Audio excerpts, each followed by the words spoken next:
Merci ce matin pour cette gentille et encourageante attention. Et je dois vous le dire en toute honnêteté que je ne voudrais pas être nulle part autre ailleurs qu'à Trois-Rivières et avec vous. OK?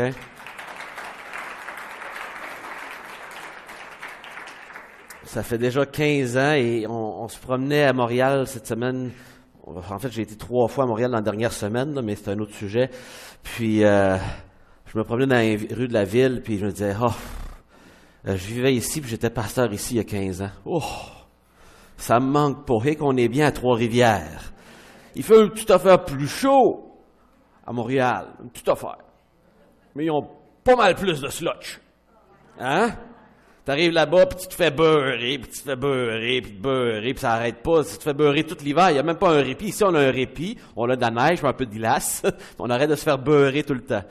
Mais outre ça, c'est vraiment le fait d'être ici à Trois-Rivières, dans l'endroit où le Seigneur nous a conduits. C'est ici notre terre promise à nous, comme famille, avec vous. C'est ici que le Seigneur nous a amenés, puis c'est le Seigneur qui nous garde ici. Puis on est heureux d'être ici. On ne se verrait pas nulle part autre ailleurs. Et le Seigneur nous a toujours préservés de quitter ce lieu et d'être avec vous. Et j'en suis très heureux. Et je me sens, vous savez, honnêtement, ça m'arrive régulièrement. Je passe des moments où je réfléchis à ça. Et je me sens très, très, très privilégié d'être un de vos pasteurs. Parce qu'honnêtement, c'est pas par mérite que je suis ici.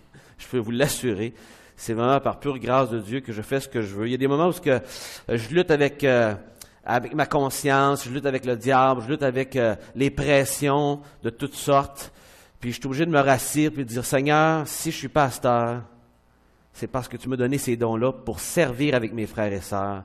That's it. C'est pas parce que je le méritais plus que personne d'autre. Au contraire, j'en suis très humilié régulièrement d'être ici en avant, alors que plusieurs seraient capables de mieux enseigner, plusieurs seraient capables de vous donner le meilleur exemple de vie que la mienne. Je lutte comme chacun d'entre vous, et c'est pourquoi je me sens très, très, très, très, très privilégié. Et je me place devant vous très humblement, et non parce que je comprends mieux les Écritures, ou que je suis plus doué, ou que je maîtrise mieux la vie chrétienne. Je suis comme vous, en train de lutter chaque jour pour le mettre en pratique.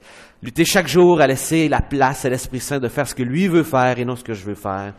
Et ce matin, c'est encore le cas, alors que je vous invite à aller dans la Genèse et le chapitre 27. Et que ce matin, on va regarder pendant quelques brefs moments une famille dysfonctionnelle.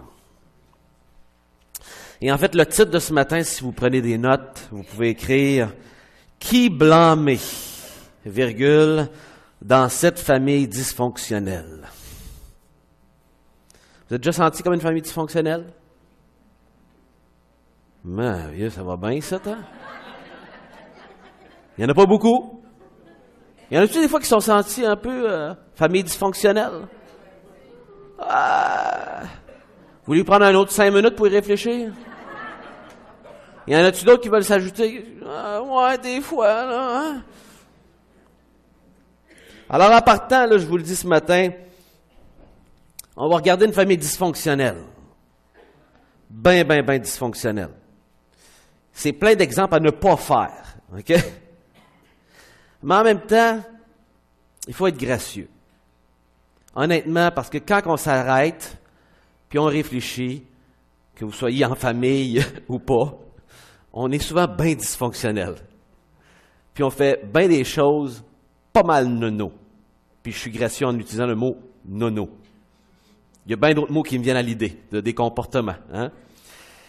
Et donc, on le regarde si bien humblement, une famille dysfonctionnelle, pas pour leur garocher la pierre, mais pour regarder ce qui dépasse, mais de loin, la famille dysfonctionnelle et qui blâmer dans cette famille dysfonctionnelle dans une situation assez particulière. J'ai écrit comme premier titre « Qui blâmer dans cette famille dysfonctionnelle » et comme deuxième titre « La bénédiction d'Isaac à tout prix ».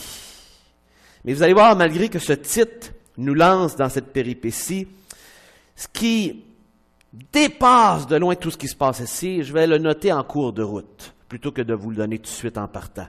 Ce qui est vraiment encourageant. Parce que des fois, vous savez, on peut être découragé, on peut regarder que à l'aspect dysfonctionnel et se décourager. Et il faut regarder au-delà de tout ça. Mais j'ai écrit aussi qui blâmer parce que, vous savez, on cherche toujours des coupables quand ça va mal. Je le dis souvent d'une manière ironique, mais tu sais, dans la vie, tant que tu peux trouver quelqu'un de coupable, là, ça va bien. Hein? Tant que tu peux blâmer quelqu'un là, pour le problème qui vient d'arriver, mais semble, ça va bien. Hein? Mais quand il n'y a personne blâmé, c'est pas facile. Hein? Parce que là, tu peux être choqué contre Dieu, peut-être. Parce que là, si personne blâmé, mais peut-être je peux blâmer Dieu. Pire que ça encore, peut-être qu'en ayant personne à blâmer, il y a 3 doigts qui se pointent vers moi. Puis il faut que je m'examine. On aime pouvoir blâmer. Hein? Et on a juste à retourner dans Genèse chapitre 3, où on a une belle situation, où que l'être humain tombe dans le péché d'avoir désobéi à l'Éternel. Et qu'est-ce qui arrive? Qu'est-ce que l'homme dit? C'est la femme que tu m'as donnée, Seigneur. Elle m'a donné des mauvaises idées. C'est à cause de elle. Elle m'a tenté, Seigneur. Puis en plus, Seigneur, elle m'a tenté, puis c'est la femme que tu m'as donnée. Est-ce que vous savez lire entre les lignes? Ça a faute à qui, finalement? Puis là, évidemment, quand c'est rendu à la femme, qui là était comme silencieuse, c'est la faute à qui, finalement? Hein? Puis c'était la faute du serpent! C'était la faute du serpent! C'est drôle, rendu au serpent, il lui dit rien. Remarquez ça? Un brin de sagesse. Je sais pas pourquoi, c'est drôle. Lui, il n'a pas blâmé personne. Mais qu'est-ce que le Seigneur lui fait? Y a-tu trouvé le coupable de la gang? Quand tu regardes la liste, après ça, des conséquences, tout le monde était coupable. Sauf Dieu. Sauf Dieu. On va y revenir à ça. Tout le monde avait son blâme. Tout le monde avait sa part. Tout le monde avait eu une part dans ce qui s'était passé. Et le Seigneur donne des conséquences. Et chacun va avoir des conséquences personnalisées, si on peut dire, adaptées à sa part dans la situation. Et c'est la tendance humaine. On veut blâmer. Et Ésaü, Jacob, Isaac, tout le monde va avoir quelqu'un à blâmer à quelque part, soit entre les lignes ou clairement quelque part à blâmer. Mais qui blâmer? Quand on est dans un foyer dysfonctionnel, quand on est dans une situation dysfonctionnelle. Et on va regarder ça ensemble. Ce que je vais faire avec vous, je ne vous lirai pas toute l'histoire ce matin. Il y a une 40aine de versets. Pas parce que je lis mal, même si c'est vrai, puis pas parce que c'est trop long à lire, mais parce que vous connaissez bien l'histoire. J'aimerais mieux vous raconter quelques parties. Mais j'aimerais qu'on commence par lire juste les premiers 4 ou 5 versets, après quoi on va prier et demander à l'Éternel de nous faire grâce et de nous parler ce matin. OK? Chapitre 27, verset 1. Isaac devenait vieux, et ses yeux s'étaient affaiblis au point qu'il ne voyait plus. Alors, il faut préciser ici qu'on parle d'un homme qui était rendu autour, puis il y a des petits débats, là, mais ce n'est pas des débats de 50 ans, là, mais c'est un homme qui est rendu autour de 133, 137 ans, dans ces environs-là. On peut comprendre que ses yeux avaient faibli. Hein?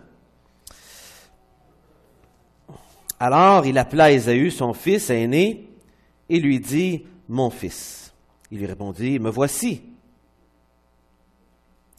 Isaac dit, « Voici donc, je suis vieux.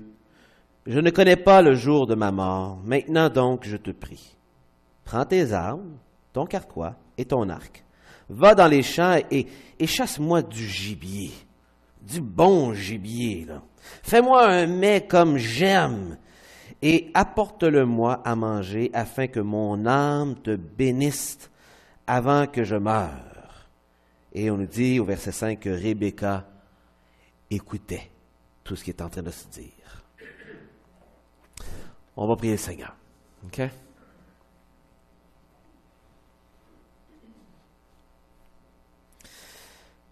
Mon Père Céleste,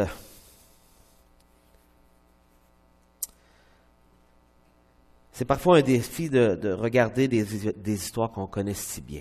Et cette histoire ce matin qu'on regarde, Père Céleste, c'est une histoire qu'on connaît pas mal toute par cœur, cette tromperie de Jacob qui veut ce droit d'aînesse à tout prix, cette bénédiction. Et Seigneur, ce matin, on te prie de nous enseigner à partir de cette histoire si bien connue et que, Seigneur, tu puisses parler à nos cœurs, chacun d'entre nous, selon le besoin qu'on a. Seigneur, on est tous, comme cette famille, à bien des niveaux et à bien des circonstances dysfonctionnelles. Et Seigneur, je te prie ce matin de nous enseigner à travers cette famille dysfonctionnelle ce qui dépasse et ce qui est plus grand que la famille dysfonctionnelle elle-même. Aide-nous à enlever nos yeux de ce qui ne fonctionne pas et de le mettre sur celui qui contrôle tout. Amène, Seigneur, ce matin nos yeux là où tu les veux, sur ta personne, toi qui es la source de toute solution. Et rencontre-nous dans nos besoins que tu connais ce matin. Tu connais, Seigneur, chacun de nos états d'âme ce matin. Tu connais notre besoin personnel, privé. Tu connais les débats de nos cœurs. Tu connais l'état d'âme dans lequel on est rentré dans ce lieu ce matin. C'est pourquoi, Seigneur, on te prie, ô notre Créateur, de nous rencontrer ce matin et de bien vouloir, dans ta grâce, me remplir de ton esprit pour communiquer de ta part, Seigneur, ta bonne parole à toi. Au nom de Jésus, je te prie. Amen. Une brève lecture du chapitre, quand on s'arrête à des mots-clés, c'est pas long qu'on comprend assez vite c'est quoi le thème du chapitre. 23 fois, on nous parle de la bénédiction, la fameuse bénédiction que Jacob veut, que Ésaü veut, que Isaac veut transmettre et que Isaac a reçu dans le chapitre précédent, la bénédiction que son père avait eue, il avait transmis à Isaac. Et là, c'était le temps de le transmettre à son fils. Et là, il choisit les paramètres dans lesquels ça devait se passer ce jour-là. Et tout au long, on va chercher la bénédiction. Donc, 23 fois, c'est mentionné. Le thème est assez clair. Maintenant, chose à remarquer par contre, le Seigneur, de la part des acteurs de cette histoire, le Seigneur n'a pas beaucoup de place dans l'histoire. Le Seigneur, en fait, son nom est galvaudé d'un bord puis de l'autre, mais c'est les acteurs qui sont les acteurs principaux. Le Seigneur est souverain sur tout ce qui se passe, là, mais on parle très peu du Seigneur dans cette histoire-là. Quatre fois peut-être le mot de l'Éternel apparaît. Non parce qu'il n'est pas là, mais les acteurs de l'histoire ne sont pas en train de vivre cette histoire en se confiant à l'Éternel. On ne voit pas le Seigneur avoir beaucoup de place dans leur vie, dans ce qui se passe. Mais ce qui est encourageant, et je vous le dis tout de suite, c'est que malgré que le Seigneur ne semble pas avoir beaucoup de place dans les acteurs de l'histoire, dans l'immédiat, dans cette histoire-là, le Seigneur est à l'œuvre. Et le Seigneur voit tout ce qui se passe là, puis il n'en a pas échappé une. Et ça, c'est très encourageant. On va y revenir dans quelques instants. Mais, quand on parle de foyer dysfonctionnel, puis que je vous mentionnais tantôt, tout de suite, notre tendance, c'est de trouver, dans cette histoire, qui est coupable? Qui a les torts dans cette histoire? Et donc, j'aimerais ça qu'on analyse ce matin chaque personnage un à un. En commençant par Papa. Il est le premier mentionné dans l'histoire. Et c'est souvent facile de commencer par éplucher Papa. Hein? Parce que Papa, il a la plus grosse voix. Il est supposé être le leader aimant du foyer. Il est supposé de voir clair. Et dans l'histoire actuelle, il y a quelque chose qui se passe et qui ne fonctionne pas bien. Est-ce que vous vous rappelez, on a reçu une prophétie. En fait, Isaac, puis je dirais plutôt sa femme, Rebecca, avait reçu une prophétie dès la naissance des enfants qui est en train de se battre puis de bouger dans son ventre. Vous vous rappelez de ça? Et elle avait été avertie que le plus jeune serait celui qui serait le premier en réalité. Et que le plus vieux serait le serviteur du plus jeune. J'imagine que Rebecca le partageait avec son mari. J'imagine qu'ils ont partagé ça ensemble et que le père était aussi au courant. Et pour une raison qui nous échappe, le père décide, malgré tout ça, de faire fi de cette prophétie-là, de cette parole de l'Éternel qui expliquait ce que maman était en train de vivre, puis pourquoi elle était tout à l'envers, puis qu'il y avait une bataille dans son ventre, et que maman était inquiète de sa santé, et que le Seigneur lui révèle ça, il choisit de bénir le fils qu'il préférait. Parce que si vous vous rappelez, dans la même histoire qu'on avait lu, cette histoire-là, à propos de la prophétie sur son fils, on apprend que maman et papa avaient une certaine dynamique assez particulière à la maison, et ça se voit encore aujourd'hui. Papa avait son préféré, c'était le chasseur, le viril, poilu, l'homme qui chasse les bêtes et qui ramène un bon morceau de viande bien apprêté. Et il y avait le fils à maman, toujours dans la jupe à maman, qui était à l'intérieur, qui faisait la popote et qui aidait maman dans ses tâches, et l'homme qui réfléchissait comme maman, que maman c'était son confident. Et chacun avait son fils qu'il aimait. On nous le dit en partant. Et c'était une sorte d'avertissement pour nous dire, il y a des problèmes qui vont probablement venir de ça, n'est-ce pas? Et on est arrivé au problème. Et le fils que le Seigneur avait choisi, le père décide de laisser faire. Puis bon, on pourrait s'ostiner aussi sur qui est le plus vieux devant des jumeaux. Hein? Déjà là, en partant, on pourrait débattre. Hein? Évidemment, tous les jumeaux qui sont sortis le premier savent qu'ils sont les plus vieux. Et tous les deuxièmes savent pourquoi il n'est pas le plus vieux. Et qu'il y a même des articles intéressants sur l'Internet là-dessus, de toutes sortes d'angles, hein, pour débattre la question. Mais ce qui est important ici, c'est que le Seigneur avait choisi un des fils, pour une raison qui nous échappe, parce que si on regarde sa manière d'agir, c'est pas parce qu'il était plus vertueux que l'autre. Hein? Le Seigneur ne l'avait pas choisi parce qu'il méritait plus. Il l'avait choisi. Et il va faire un chemin, et c'est pour ça qu'on est dans cette série qui s'appelle « Le chemin rocailleux de la foi ». Parce que notre ami Jacob n'a pas encore la foi dans le Dieu de ses pères, en l'Éternel. Il chemine. Et le Seigneur l'accompagne dans ce cheminement qui va durer plusieurs chapitres, jusqu'au moment où cet homme-là, âgé de plus de 90 ans, va finalement décider un jour de s'humilier devant le Dieu, puis dire « C'est correct, j'arrête de me battre.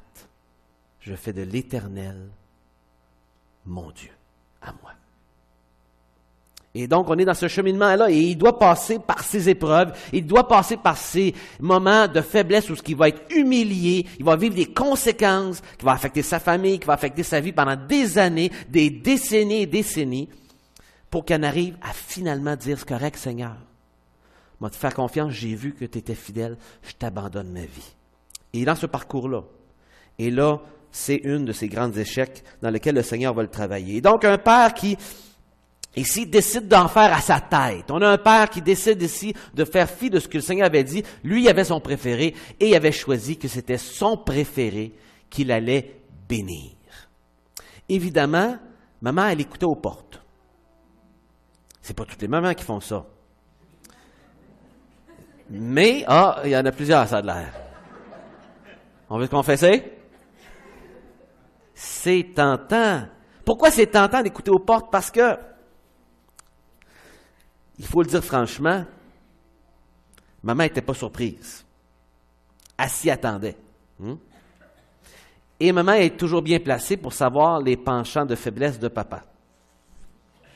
N'est-ce pas?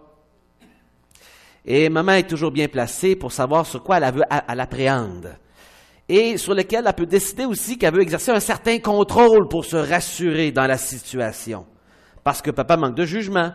Alors, si papa manque de jugement, vaut mieux que maman use, elle, de discernement puis de gérer un peu la situation en tirant les cordages par en arrière. Hein? Et maman se rassurait de cette façon-là. Et c'était la faiblesse de Rachel dans cette situation-là. Elle garde le contrôle, elle épie ce qui se passe, elle sait ce qui se passe. Et elle, maman, elle avait d'autres plans. Mais ses plans étaient beaucoup mieux. Parce que elle, ses plans, c'était que le bon fils soit béni. Elle savait c'était lequel qui doit être béni. Et elle savait que papa, il s'était trompé et qu'il prenait le choix qu'il aimait, mais ce n'était pas le choix de Dieu. Il était donc maintenant de la responsabilité de maman de contrecarrer les plans de papa. N'est-ce pas? Et en plus, elle avait raison. Hein? Parce que c'était le plan de Dieu. C'est ce que Dieu voulait, que ce soit Jacob qui soit béni. Et non Ésaü. Alors, maman entreprend un plan pour aider Dieu à accomplir sa volonté. Ça arrive-tu, ça, des fois? Et vous savez, c'est pas facile ce que Rebecca s'apprête à faire, puis à jongler avec. Parce que, et c'est ça le défi, que quand on sait l'avenir, Dieu lui a révélé ici quelque chose qui devient pour elle, on va appeler une occasion de chute. Elle savait qui Dieu avait choisi d'avance. Et le danger de quand on sait quelque chose d'avance, c'est que si on trouve que les cartes n'ont pas de l'air à bien se placer, on va essayer de mieux les placer pour que ça arrive. Parce qu'on sait qu'est-ce qui doit arriver. C'est juste qu'il y a toute une intrigue entre savoir ce qui va se passer et comment exactement ça va se passer jusqu'à la dernière minute. Vous me comprenez? Et là, elle voyait que les pions se plaçaient mal et elle décide d'entreprendre ses plans. Et en même temps, c'est difficile de la blâmer d'une certaine façon aussi, humainement. Parce que là, papa manque de jugement, il faut que quelqu'un ait du jugement dans le foyer. Puis, il y a un fils que Dieu a choisi, bien, il faut qu'il ait cette bénédiction-là. Et là, ici, il faut qu'il ait cette bénédiction-là, mais à tout prix. Au prix de l'unité familiale. Au prix du respect de l'un de l'autre. Mais surtout au prix de faire une action ici sans faire confiance à Dieu que ce qu'il avait dit, il pourrait le faire tout seul comme un grand. Et ça, c'est dur. Surtout pour une femme quand tu connais la faiblesse de ton mari. Tu ne peux pas y faire confiance. Fait que là, qu'est-ce que tu fais? Tu entreprends des démarches, n'est-ce pas? Et là, j'utilise ici la femme face à l'homme parce que c'est l'histoire. On pourrait faire le contraire aussi, n'est-ce pas? C'est pas facile parce qu'on connaît la faiblesse de l'autre et sur la base de la faiblesse de l'autre, on fait des choix pour contrecarrer, pour pallier, pour compléter. Et c'est dur de faire confiance à l'autre alors qu'on connaît ses faiblesses. C'est dur de faire confiance à l'autre et de dire, malgré ces faiblesses-là, Dieu va faire sa volonté. Dieu n'a pas perdu le contrôle, mais il peut y avoir des conséquences. Et c'est ce qui se passe ici. Maman chevauche tout un plan avec son fils et elle le présente dans les versets 5 à 11. Elle présente ça à son fils. C'est chose intéressante, son fils, après avoir entendu les plans, il dit pas « Hey, maman, c'est vraiment pas correct ça devant Dieu, il faut pas faire ça. » Qu'est-ce qu'il dit? Il dit « Ouais, mais tout à coup, qu'il me reconnaît, puis que là, à la place, il me maudit. » Beaucoup de morale, hein? C'est comme, il pense aux conséquences et pas au fait que peut-être que c'est mal de mentir, puis de tromper son père, puis de profiter de sa vulnérabilité dans sa vieillesse. Hein? Puis c'est pas les premiers à essayer de profiter de la vulnérabilité d'un aîné dans sa vieillesse pour y en passer une petite vite. Hein? Combien d'histoires qu'on a entendues sur des héritages, hein? Qu'on voulait trafiquer, puis changer, puis... Et c'est ça ici, l'héritage qui était le plus important pour eux, c'était cette bénédiction-là. C'était même pas d'avoir tout le matériel et les serviteurs et tout ça que papa avait. C'était d'avoir la bénédiction qui viendrait et qui serait transmise de la part de Dieu. Et chose intéressante, on dit au verset 16, elle couvrit ses mains de peau de chèvre et son cou qui était sans poil. Parce que, évidemment, pour réussir à convaincre papa, il fallait connaître les sens de papa, puis bon, pallier à tous ces sens-là. Le plus vieux est poilu, le plus jeune ne l'est pas, ben, il faut trouver une solution pour ça. Il faut réussir à faire le mets aussi bon que l'autre, puis l'autre, il sent le champ, alors, et lui, il sent l'intérieur, tu sais. Alors, il sent plus comme moment. Fait que, il faut ajuster toute pensée pour rejoindre les sens de papa et convaincre papa, et même par un bon repas. Et chose intéressante, ici, encore une fois, comme dans bien des annonces à la télévision, hein, quelle est votre marque préférée? Ah, moi, c'est la vraie marque, puis là, on met une fausse marque, puis là, il faut qu'on bande les yeux, puis là, tu goûtes les deux, puis finalement, c'est celle-là, et finalement, c'était quoi? C'était l'autre compagnie, tu t'es fait avoir. Toi qui disais que le Kraft, je vais vous donner un exemple, pour moi, chez nous, c'est le beurre de pinot Kraft. Ça goûte tellement pas comme les autres beurres de pinot, comme Skippy, mettons, hein? C'est vraiment du second rang, Skippy, là, tu sais. Kraft, ça goûte, tu sais, puis quand c'est chaud sur ta toast, puis que c'est tout mou, c'est là qu'est le vrai test du goût pour savoir si c'est le vrai Kraft ou si c'est une marque pas bonne, tu sais, comme Skippy, mettons, là, hein? Combien qui savent de quoi je parle, là? Ben, tu sais, il y en a quelques-uns qui ont du goût, vous voyez? Vous devez manger du Subway, vous autres aussi, hein? On se comprend. Puis là, on le faisait faire ce test-là, là. Je vous le dirai tout de suite, c'est quoi, là? C'est du Skippy, si c'est pas bon, cette affaire-là. Ça, c'est le Kraft, hein?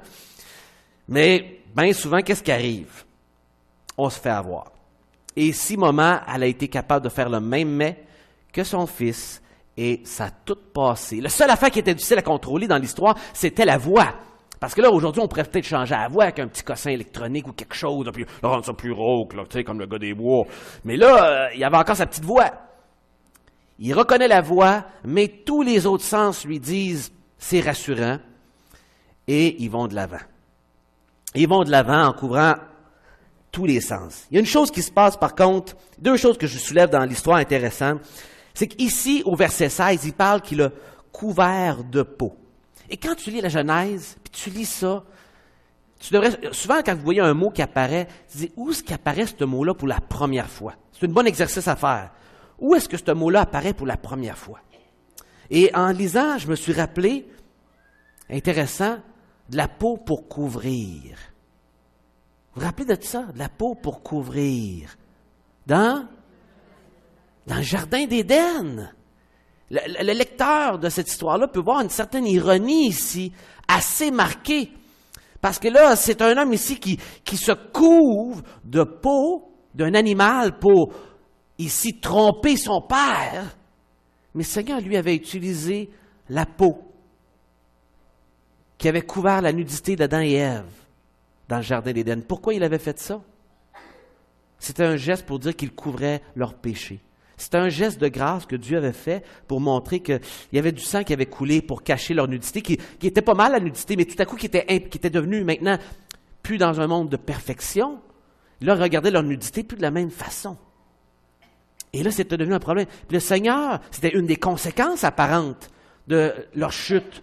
Le Seigneur, dans sa grâce, dans le jardin d'Éden, se montre ce geste-là de grâce où il dit, je vais couvrir votre nudité, et il prend un animal qu'il sacrifie, et qu'il prend la peau, et couvre, fait des vêtements. Et on dit, il prit de la peau et fit des vêtements. Il dit, on nous dit ici qu'il prit de la peau d'animal et en fit des vêtements. Il s'en vêtit. Les mêmes mots. Assez intéressant. Alors que le Seigneur utilise une bête pour couvrir le péché, ici, Jacob lui prend une bête avec sa mère pour ici dissimuler la vérité. Tout le contraire, pour tromper son père. Quelle ironie pour le lecteur qui se rappelle ça en lisant la Genèse. Quel contraste entre ce que l'homme fait et ce que Dieu fait. Dieu, lui, qui couvre le mal, l'homme ici qui utilise les mêmes moyens pour lui tromper.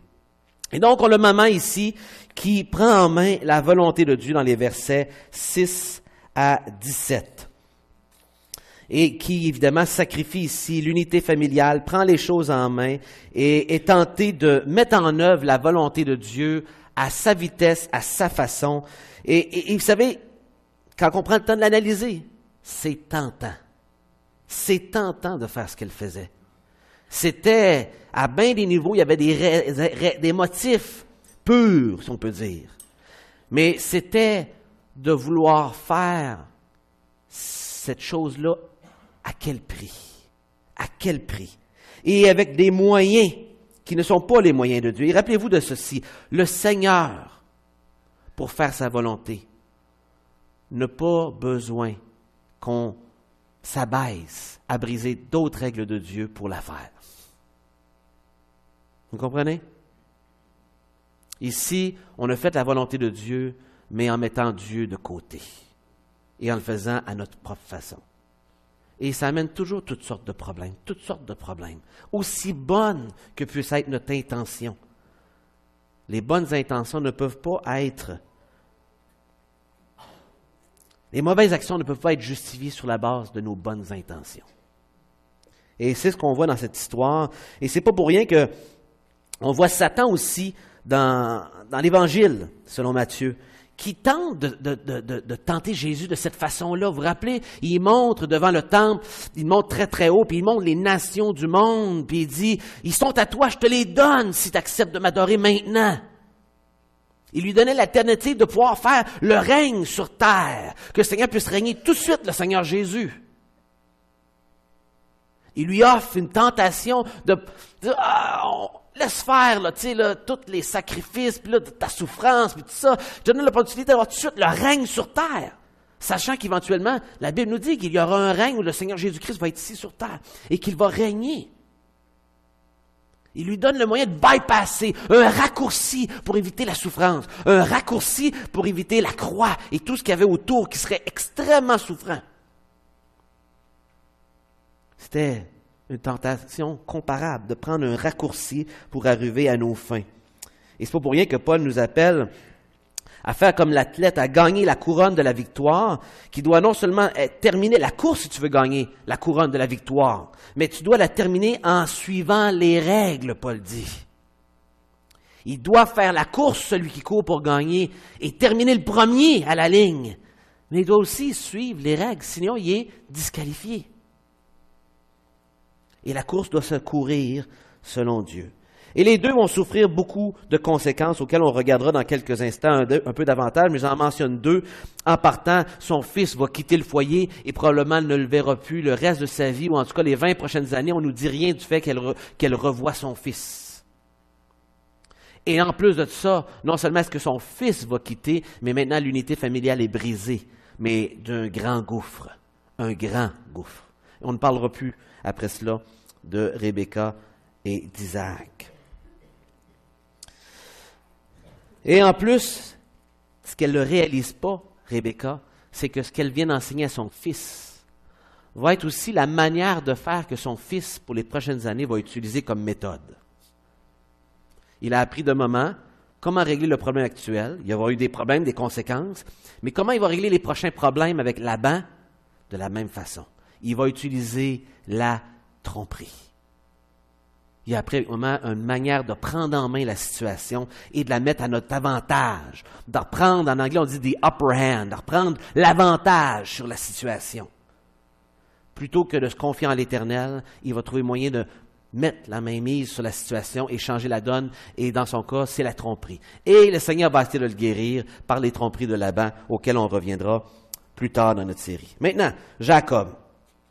Jacob, troisième personnage, a sa part aussi. Parce qu'évidemment, il n'était pas obligé de faire ce qu'au moment il disait. Il avait quand même autour de 70 ans. C'était un grand garçon. Hein? Alors évidemment, quand tu vis le double de la vie humaine actuelle, alors 73 ans aux alentours qu'il avait, 60 ans de moins que son père, on peut dire que c'était un bon célibataire. Rendu aux alentours de 40 ans pour nous autres aujourd'hui, on peut faire une comparaison environ. 39-40 ans, et qui est encore à la maison, qui n'a pas trouvé son épouse, et qui ici suit moment à la lettre. Il n'était pas obligé, il était responsable, il était complice, il était partenaire dans cette situation-ci. Et on le voit montrer pas plus de morale qu'un moment pour arriver à ses fins. Et ce pour lequel aussi, il a sa responsabilité. Il a sa responsabilité, et les Écritures le soulignent en rappelant cette histoire à quelques occasions. Et dans le Nouveau Testament, comme dans l'Ancien Testament, 2-3 fois, on y fait allusion. Suite à tout cela, Jacob fuit chez Laban pour chercher une femme, mais c'est là qu'il rencontrera son rival qui s'est aussi trompé aussi bien que lui. Souvent, certains posent la question, pourquoi Dieu bénit un trompeur comme Jacob? Mais tu sais, Dieu, il l'a béni, puis il était tout croche. Comme si Dieu le récompensait pour ses mauvais choix. Et est-ce que c'est le cas? Est-ce que Dieu, par sa bénédiction, est en train de dire, je suis d'accord avec ta manière de vivre? Premièrement, nous devons avant tout nous rappeler que Dieu appelle des hommes non à cause de son mérite, mais pour accomplir sa volonté, pour ce qu'ils peuvent être par sa grâce. Personne ne mérite la grâce de Dieu, et l'histoire présente illustre bien cela, car tous les personnages sont finalement à blâmer et sont en faute à quelque part dans la situation, mais Dieu se démontre fidèle et bon. On va le répéter ensemble. Mais Dieu se démontre fidèle et bon. On le répète ensemble. Mais Dieu se démontre fidèle et bon. Au-delà de toute la cochonnerie, de toutes les manigances, lui, Dieu, n'était pas à blâmer. Il est resté fidèle et bon au-dessus de tout ça. Jacob et Rebecca désirent tellement la bénédiction qu'ils sont prêts à arriver à le faire à tout prix, quitte à perdre les relations familiales. Mais il y a aussi le frère, Ésaü, là-dedans. Qu'est-ce que lui a à faire dans tout ça? On va lire juste quelques versets.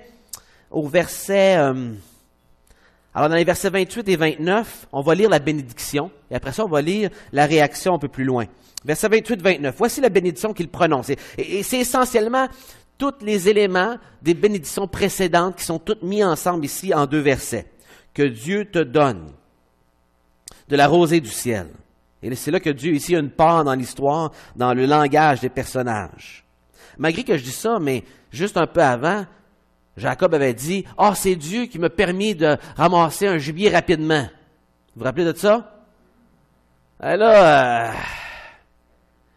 éthiquement, c'est un problème, hein, utiliser Dieu comme ça dans ton mensonge. En plus, tu fais un mensonge, mais là, en plus, tu dis que Dieu a béni, puis c'est pour ça que tu as réussi à avoir l'animal rapidement, puis il a béni ta chasse, là. Puis il avait embarqué Dieu, mais d'une manière vraiment hypocrite, pas à peu près. Mais là, ici, c'est la bénédiction, et c'est Dieu qui transmet cette bénédiction, mais bien malgré le comportement des personnages, et Dieu le bénit par son Père de cette façon en disant que Dieu te donne la rosée du ciel, de la graisse de la terre, du blé et du vin en abondance. Donc, que tu réussisses au niveau du travail, au niveau de prospérer. Parce qu'évidemment, c'est les gens qui vivent dans un monde agricole, dans un monde de bergers, de vivre sur des terres. Que des peuples te soient soumis.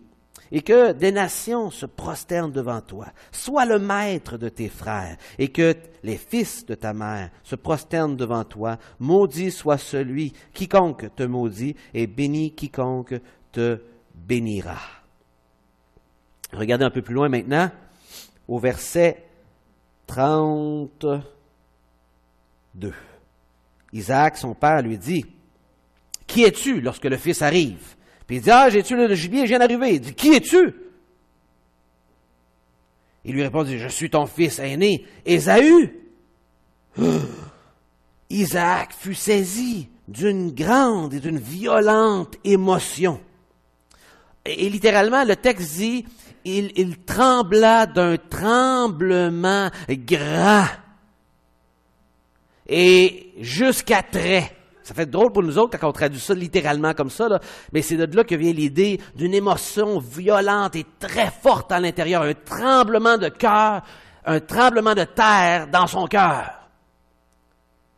Et là, il réalise, oh boy, c'est qui que je viens de bénir? Et je suis sûr qu'il n'a pas cherché super longtemps, là, honnêtement, là. Je pense pas qu'il était fou, le monsieur, là, hein? Grande émotion. Il dit, qui est donc celui qui a chassé du gibier et me l'a apporté? J'ai mangé de tout avant que tu viennes et je l'ai béni. Ainsi sera-t-il béni. Et là, on peut dire au moins, il est cohérent.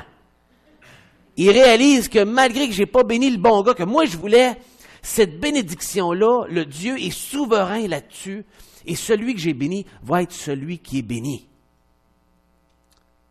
On aurait pensé, c'est son préféré. Ah, ben, je vais corriger ça, regarde, je crappe la promesse, j'enlève ça, puis moi, mets-toi à la place. Viens ici, là, moi maudire l'autre à la place, là, puis toi, on va te bénir, tu sais.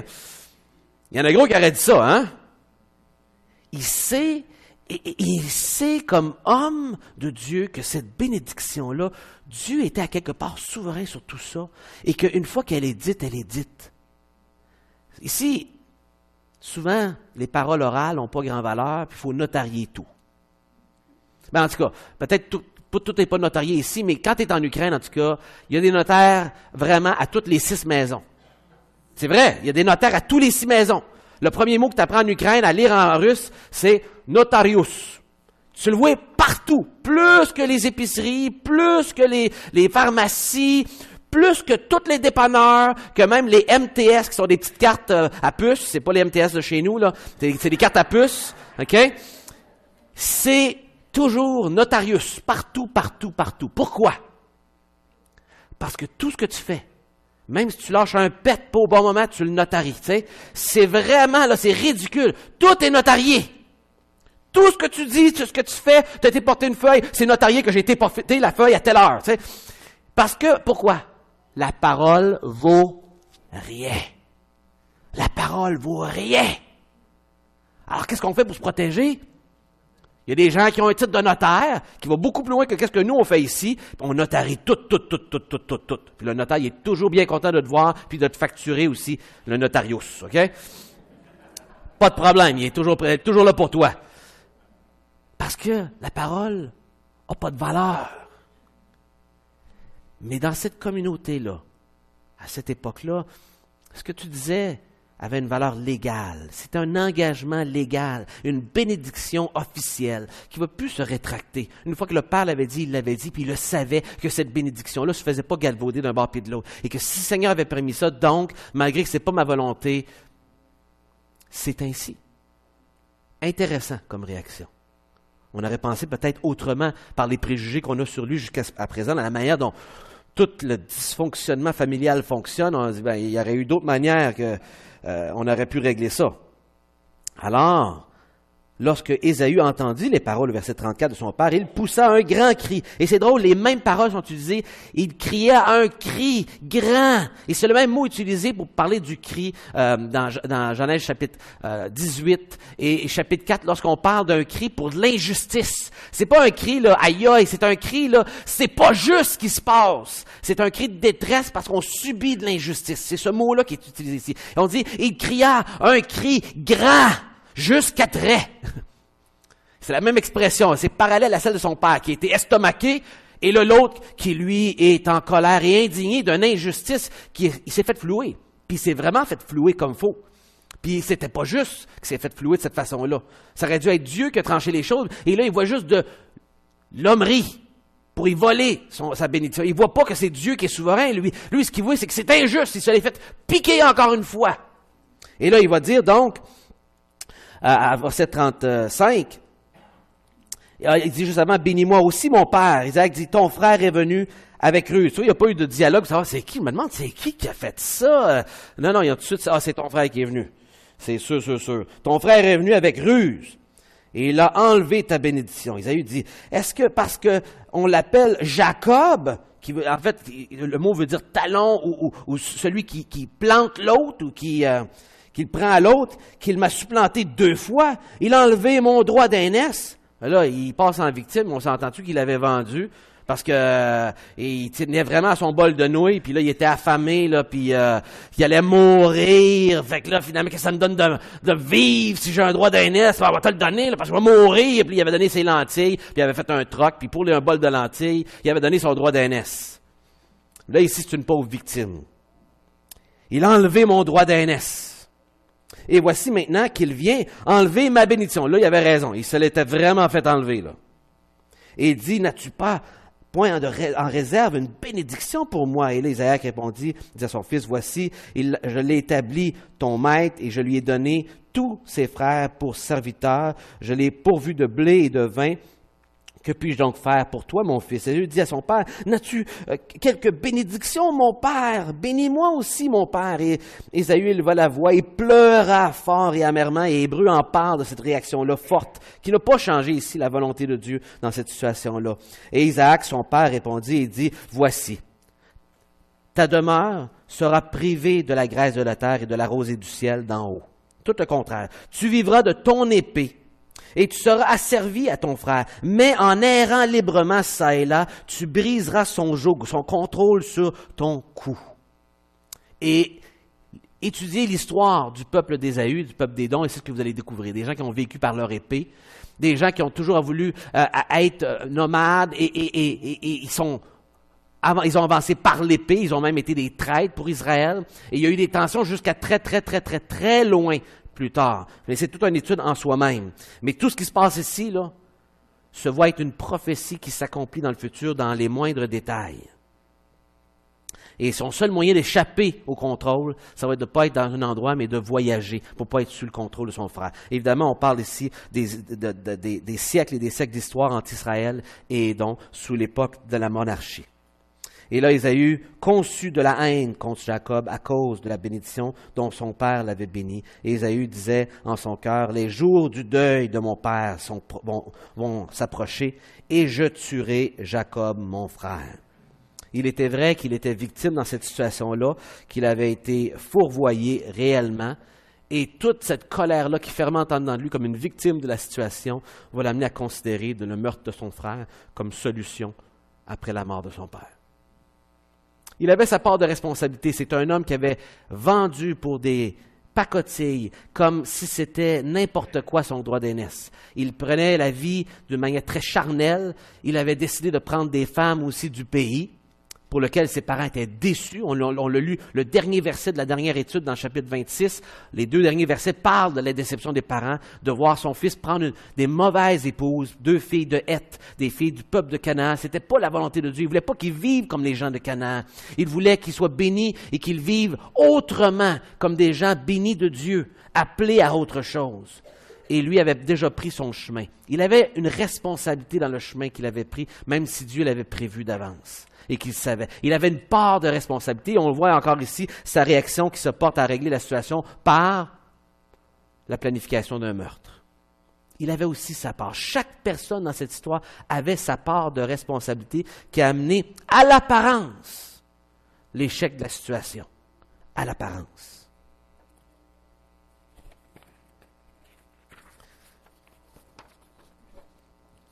Maintenant, tout ça va amener, dans les derniers versets, le fils, et je ne vous lis pas, à devoir être envoyé ailleurs pour épargner la situation, puisque la mère vient au courant des désirs d'Ésaü, et il va être envoyé loin de la famille.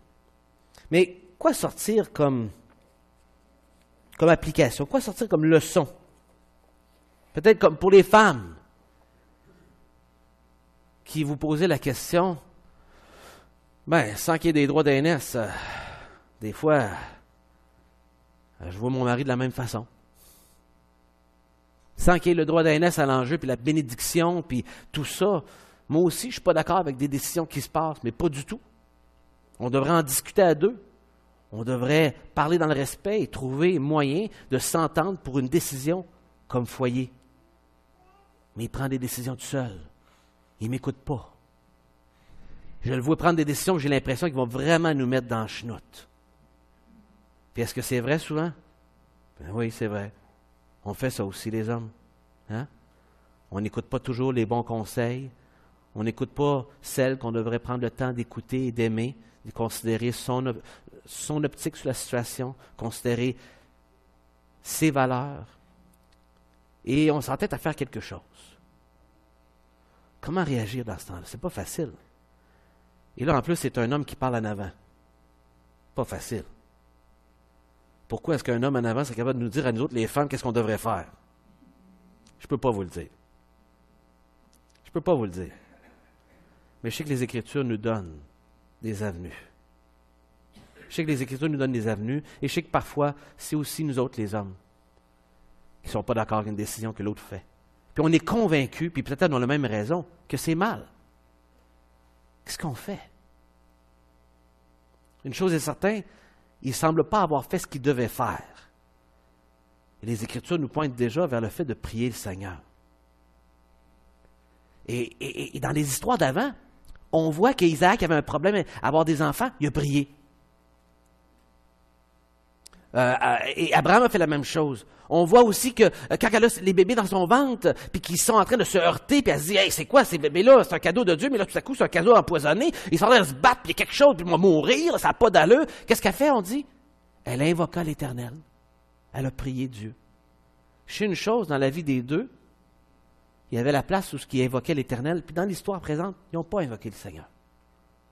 Fait que sans moraliser les femmes ou les hommes ici, je peux quand même conclure une chose, c'est que les deux, dans cette histoire-là, ils n'avaient pas prié Dieu. Nulle part ils en parlent. Et les choix qu'ils ont faits démontraient que Dieu n'avait pas beaucoup de place dans les décisions qu'ils ont prises. Et ils se sont pelletés vraiment beaucoup de problèmes. Et donc, ce n'est pas facile quand que l'autre prend des décisions, qu'on sait qu'on va vivre des conséquences. Comment l'aborder? Une chose, la prière, c'est un gros début. Oui, il faut le dire. Mais après que je l'ai dit, Puis lui ou elle n'écoute pas. Qu'est-ce que je fais? Tout ce que le texte me dit ici, quand je regarde le texte dans son ensemble, c'est qu'à la fin de la journée, malgré que les joueurs avaient tous mal fait leur job, Dieu a accompli sa volonté. Est-ce que c'était à cause de ce que Rebecca a fait que Dieu a accompli sa volonté? Non. Dieu a accompli sa volonté malgré les choix des acteurs de l'histoire. Et Dieu, lui, est demeuré fidèle et bon. Et on le sait qu'il l'était avant cette histoire-là, puis on lit après, puis on le sait qu'il l'est encore pour chacun de ces personnages-là après. Et ce que j'ai après la prière, c'est que celui à qui je parle, je sais que lui, il reste fidèle et bon. Dans ce cas-ci, Rebecca a fait le choix de ne pas croire en la promesse que Dieu allait l'accomplir. Elle a cru qu'elle devait intervenir pour qu'elle s'accomplisse. Elle a manqué de foi et elle a pris les choses en main. Il n'y a pas des grandes solutions faciles. Ces situations-là amènent beaucoup de colère, d'irritation,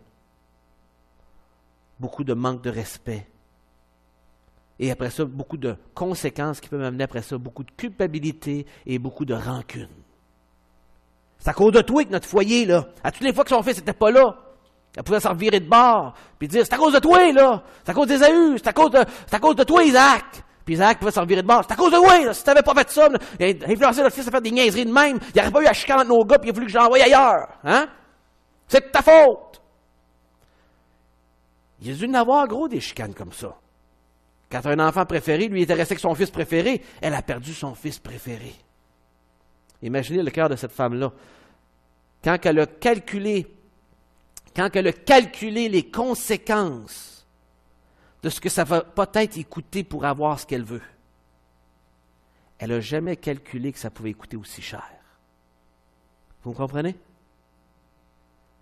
Parce que l'être humain, on est comme ça, on calcule les conséquences, on se dit, bon, ben peut-être je vais m'en tirer. Puis tu sais, à un moment donné, j'avais fait telle bêtise, j'étais sûr que ma vie était terminée. Puis là, le Seigneur a été bon, puis ça n'a pas été su, personne n'a su cette affaire-là, puis ça passait en douce, puis j'ai pas eu de problème. Fait que peut-être cette fois-ci, je vais m'en tirer encore. Je sais qu'il n'y a pas beaucoup de monde qui pense comme ça, là. J'essaie juste d'imaginer comment un cœur bien mauvais puis crapuleux pourrait penser comme ça. Là. Mais mettons là, que ça peut arriver à quelqu'un. Hein? Parce que l'être humain est porté à vouloir trouver quelqu'un blâmé et l'être humain est porté à vouloir penser qu'il peut s'en tirer d'une manière ou d'une autre. Et c'est pour ça qu'on s'essaye. Je pose la question à un de mes gars ou à une de mes filles à l'école. Pourquoi tu as fait ça? Tu savais que si tu faisais pogner, tu aurais des conséquences. Je pensais que peut-être je ne me ferais pas pogner. Hein? Puis quand j'y pense, finalement, je ne suis pas plus plate que mon gars. Je pensais que je ne me ferais pas pogner. Hein? Si on ne se fait pas pogner, les amis, là, on est-tu d'accord? C'est pas parce qu'on ne le mérite pas. Puis le Seigneur est bon. Tu sais, il ne nous donne pas une claque à chaque fois qu'on en mérite une. Mais ça veut-tu dire qu'on doit s'en virer de bord et dire « Ah, il va peut-être m'épargner encore cette fois-ci, fait que j'y vais d'aplomb. Hein? » Ou est-ce que ça devrait me porter à dire hey, « Merci Seigneur de ne pas tout me donner les claques que je mérite. Toutes les fois que je te déshonore, que je fais des choses qui sont gênantes pour toi, que je vis une vie décousue, qui te déplaît, puis qui te rend triste, tu n'es pas en train de me taper dessus. »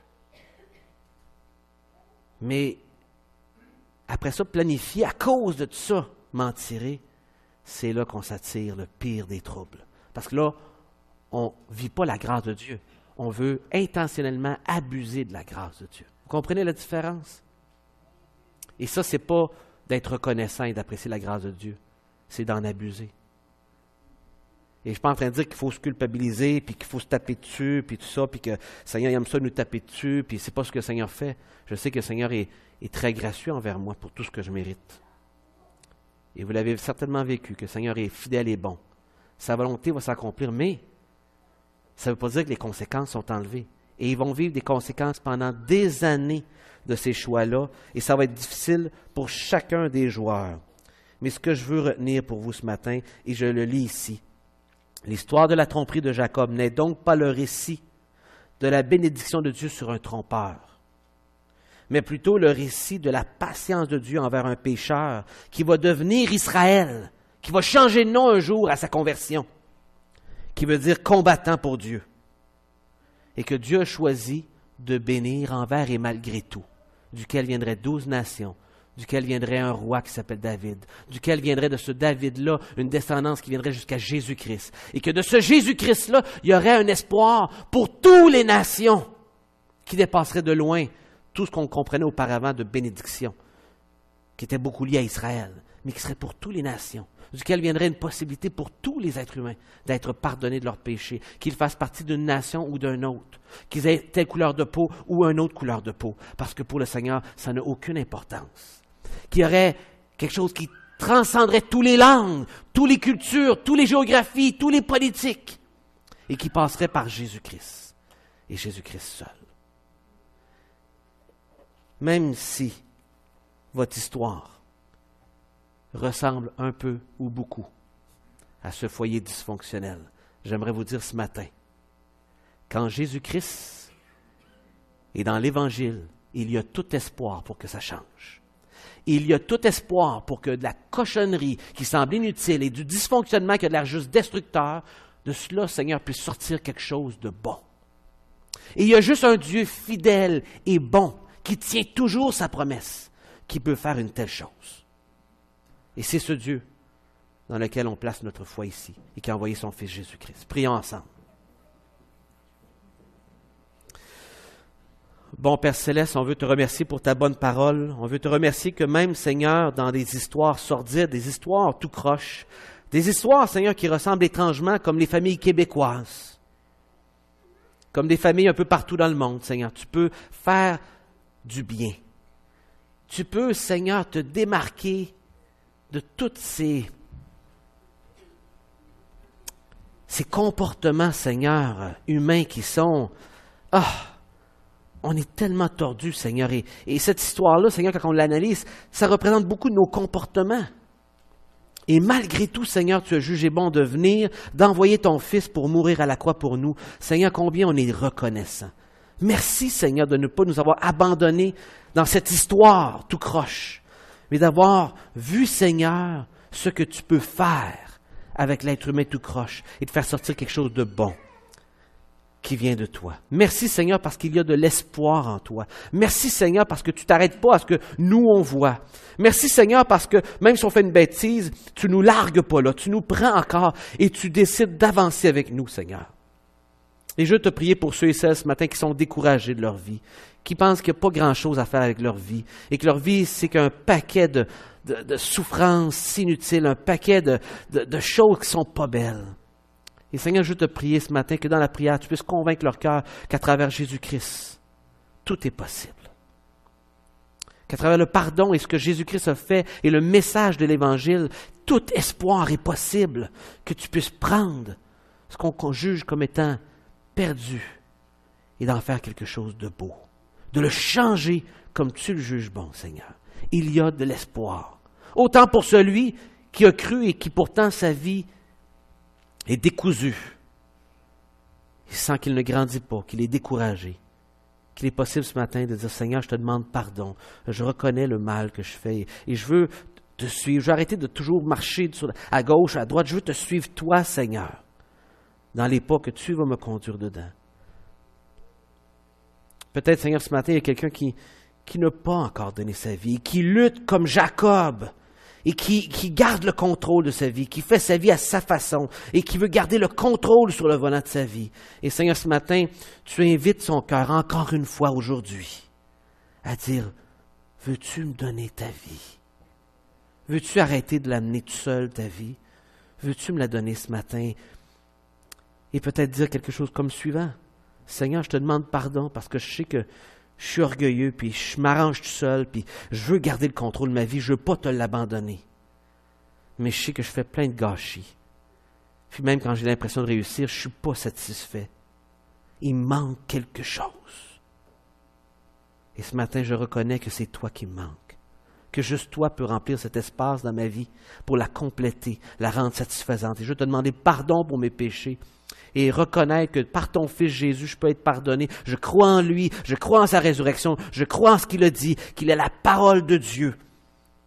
Et qu'en croyant en lui, je peux être pardonné de mes péchés et avoir la vie éternelle. Et je te le demande, s'il vous plaît, fais de moi ton enfant. Seigneur, tu entends ces prières ce matin. Tu entends, Seigneur, ces combats intérieurs que nous avons. Comble-nous de toi. Puissions-nous aller à toi comme solution. Et arrêter, Seigneur, de mener notre vie avec nos forces. On te reconnaît comme le roi des rois, le Seigneur des seigneurs, et on te prie dans le nom de Jésus-Christ. Amen.